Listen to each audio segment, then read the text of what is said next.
Around Australia and the world, people are slowly getting back to their normal lives. In many parts of Australia, people have been allowed to return to their favourite cafes, restaurants and pubs. Life is slowly returning to normal. America is trying to return to normal. Take a look at these bumpers on patrons at an Ocean City, Maryland bar. The idea is to keep customers 6 feet apart in compliance with safety guidance. A South Carolina restaurant is using inflatable humans to make the place look as full as they could. Very normal, and a great message to your customers. Welcome to our new hygiene-obsessed world. Please take a seat next to the sex doll. But that's America. I'm sure our new normal is way more normal. The owner of Five Dock Dining has placed cutouts of patrons around the restaurant. It's actually quite a good idea because I'm just thinking, you know, over the weekend, if you go out to a restaurant or a cafe and there's only 10 of you in there, it will feel a bit weird. Yeah, good point, Sam. I mean, if you're at a restaurant and there weren't cardboard cutouts everywhere, that would feel weird. And as pubs and restaurants around the country opened, we discovered it wasn't just company that people were missing. It's also nice to hold crockery and cutlery, real crockery and cutlery. Yeah, as soon as the pandemic kicked in, I just started eating straight out of a bucket. The lockdown has seen many tragic stories, but few as sad as the story of beer giant Lion. The ABC understands Lion will have to empty about 90,000 kegs, or more than 10 million schooners of beer. Both Lion and CUB may have to pour some down the drain. A terrible loss for Australia, but an incredible win for our sea life, who are going to get absolutely munted. Many Australians have been using this enforced break from the pub as a chance to seriously reflect on our levels of alcohol consumption and how society as a whole can...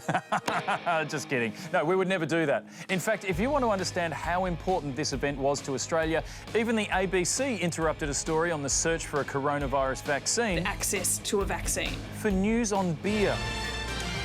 We're breaking in to take you up to Darwin. That is the Northern Territory Chief Minister, Michael Gunner, pouring one of the first beers or pouring himself a beer there as restrictions for COVID-19 are released. And we'll cross back to Darwin when the Treasurer buys a round of slippery nipples. Anticipation for the return of Friday night drinks was at an all-time high. I think Blind Freddie could fill a pub today, mate. About 100,000 schooners of beer they reckon's going to happen. So, you know, we don't want to brag with our friends down in Sydney there. Carl had clearly started early, but there ain't no party like an ABC News breakfast party. We've seen alcohol intake increase. I don't want to be a party pooper or sound like that, but moderation is okay. Lisa Miller there, pooping on a party. In the rush back to the pub, some Australians didn't need to bother with social etiquette. But on this historic day, there was only one jolly swagman at Banjo's bar. Bit lonely, but you know, like in these times, you got to make do with what you got, and I'm glad I got this. Drinking alone. Couldn't do that in lockdown. No one was more excited about getting back out to restaurants again than Minister for Employment, Michaelia Cash. Call from the government is to go and have a curry for the... Go and have a curry for the country. Hey, I'm going to tell the Prime Minister that one. A curry for the country, I love it. I love Indian food. It's my favourite food. I promise you I will do that. I'm going to need to see that again. A curry for the country. Hey, I'm going to tell the Prime Minister that one. A curry for the country, I love it. I love Indian food. It's my favourite food. I promise you I will do that. OK, one more time, but this time slow it down so it gets the demon voice.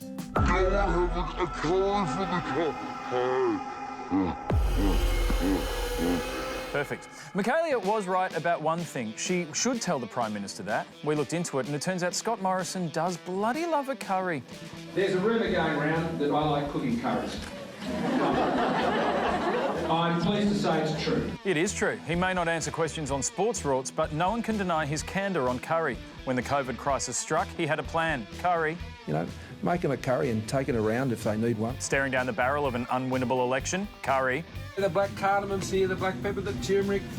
It's just a fantastic display. Great for Saturday night curries. And when he was in Iraq addressing our troops, did he turn to curry? You bet your butter chicken he did. We had a curry. I love curries. One of the reasons I love curries is how you pull it all together. You start with your oil. So last night it was a Sri Lankan chicken curry, and how good was that, by the way? Start with your oils, you put your curry leaves in there, get your spices in there, your whole ones. And it sort of infuses the oil, put your onions in, it's layer upon layer. You may have marinated the chicken, put coconut cream in. Yeah, when you start a metaphor in Iraq, it's important that you have an exit strategy. On Friday, the AFL announced the competition is returning, reportedly with some strict COVID-19 ground rules. The AFL has put players on notice not to have casual relationships. Players have been told they will face penalties if they catch COVID-19 from irresponsible sexual behaviour. And if they catch anything else from irresponsible sexual behaviour, they face burning and itchiness. So how did they handle the story over on Today? AFL players are being told no more bonking this morning. It's a very difficult word for me to say with any kind of credibility. So nothing lost there then. But how exactly is this going to work? And please explain it to me like I'm a 6-year-old. They're not actually prohibited from engaging in what mummies and daddies do when mummies and daddies love each other very much, which is how I would phrase that. So when mummies and daddies love each other very much, they meet at a nightclub and have sex in the toilets? Way to go, mum and dad. But please, do go on. They can just only have one mummy a night, and if they don't like that mummy, they can't pick a new mummy the next night. Wait, there's a MILF ban as well? The AFL are monsters. There's no winners today. Also this week, Australia's push for an independent inquiry into the coronavirus outbreak gained a lot of friends and one big, powerful enemy. Well, tensions between China and Australia could come to a head this week. Australia's standoff with China appears to be deteriorating by the day. More than 100 nations in demanding answers from China. 121 nations back the pandemic probe. It's a fair probe, an independent probe, a reasonable probe. But the thing about probes is the people being probed tend to get a bit agitated. How's this for a slap? This week, Australia was described as chewing gum on the boot of China.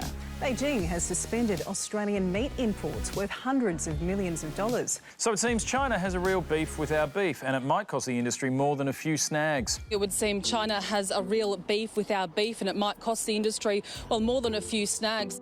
Hey, that's what I said. Anyway, we're in a battle over beef, but these, well, they are very high stakes. But these, well, they are very high stakes. One thing was clear, with Australia exporting $3 billion of beef to China every year, the last thing the government wanted was for this to turn into a full-blown trade war. The federal government and also the Australian Meat Industry Council have been very quick to downplay talks of a trade war. Yeah, well, they must hate this. Well, as long as no one else calls this the potential beginnings of a trade war. Brewing trade war. Escalating trade war with China. This is a time for cooling off, not anti-Chinese propaganda. Sadly, no one told government MP George Christensen. Australia, we are at a crossroads. We can keep giving in to the threats of communist China, or we can make a stand for our sovereignty and economic independence. George Christensen has successfully spearheaded a push to have the Australian Parliament hold an inquiry into these matters. Wow. Well, good on George for keeping jobs in Australia by letting his local high school put that video together for him. With the whole thing getting out of control, it was time for the Trade Minister to get on the phone to China and sort it out. Trade Minister Simon Birmingham admits phone calls to his Chinese counterpart over a widening trade rift have gone unanswered for 6 days. I know you've been trying all week to talk to your counterpart in China. Has he or anyone returned your calls? That request has not been met, with the call being accommodated at this stage. Has anyone called you, texted you, WhatsApped you? I mean, has there been any communication over this with you? Oh, the government to government, we've had lots of communication. We're meant to have this comprehensive strategic partnership. What's that worth if you can't get a phone call right now? Come on, China, we have a history. Yeah, you can't just pretend history didn't happen. I mean, what are you, China? But just when it looked like all hope was lost, China came crawling back, and cue Zoom. China has backed an international review of the coronavirus pandemic and a diplomatic win for Australia. See, what's a little probe between friends? I'm just glad we can put this nastiness behind us and move forward together.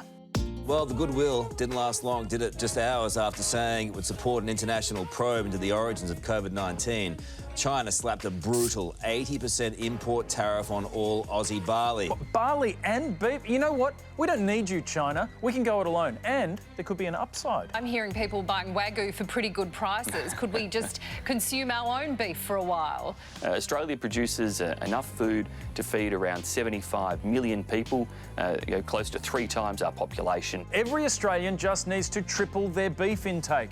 If only there was some way to make beef more delicious. Something that would go great with a beer so we can use up the barley. You know, we're going to need some kind of... A curry for the country. Hey, I'm going to tell the Prime Minister that one. A curry for the country. I love it. I love Indian food. And that's the week.